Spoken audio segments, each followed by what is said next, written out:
It was well past midnight when Daniel Carter, a self-made millionaire known for his strict discipline and cold demeanor, walked into his kitchen for a glass of water. The mansion was silent, except for a faint rustling behind the pantry door. He frowned, thinking it might be a mouse, but when he opened the door, what he saw stopped him in his tracks. There, crouched in the corner under the dim light, was his maid, Maria.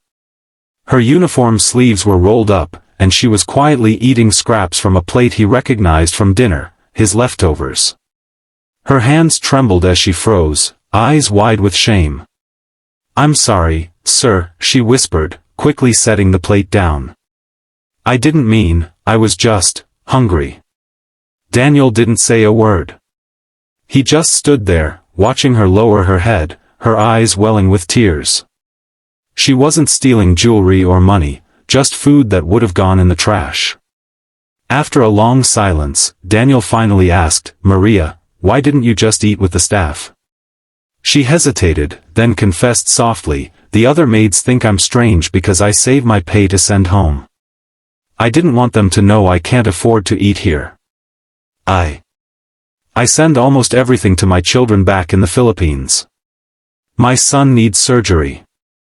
Daniel felt something twist inside him, a feeling he hadn't felt in years.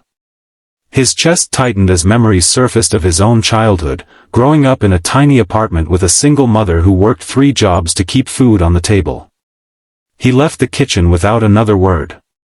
Maria sat there, expecting to be fired in the morning.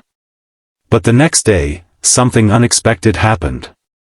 When she arrived for work, Daniel asked her to join him for breakfast at the dining table. She hesitated, thinking he was mocking her. But he gestured to the chair across from him. They ate in silence for a few moments before he spoke. "You have a son, right? What's his name?" "Luis," she said softly. "He's 9. Daniel nodded and continued eating. Then, without another word, he slid a white envelope across the table. "Take this. It's for Luis."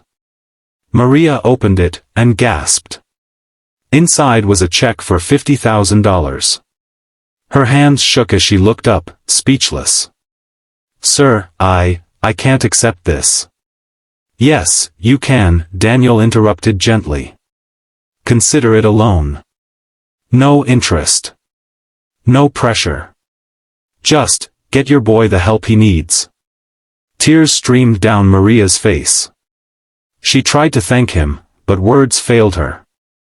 All she could do was cry and whisper prayers under her breath. But the story didn't end there. A few months later, Daniel received a letter. It was from Maria, sent from her village.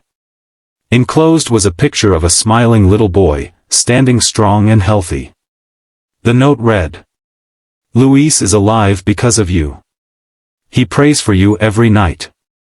I hope someday I can repay your kindness." Daniel stared at that picture for a long time.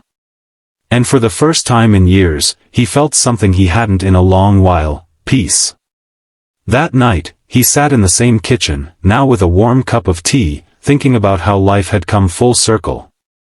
He had once been the hungry one. Now he was the one feeding others. He realized that true wealth wasn't measured by how much you had, but by how much you gave. And from that day on, Daniel quietly started a foundation that helped struggling domestic workers send money home safely, fund education, and pay for medical care. He never told anyone how it started. Only he and Maria knew the truth. But every Christmas, he'd receive a simple card from the Philippines, always signed, with love and gratitude, Maria and Luis. And that was enough.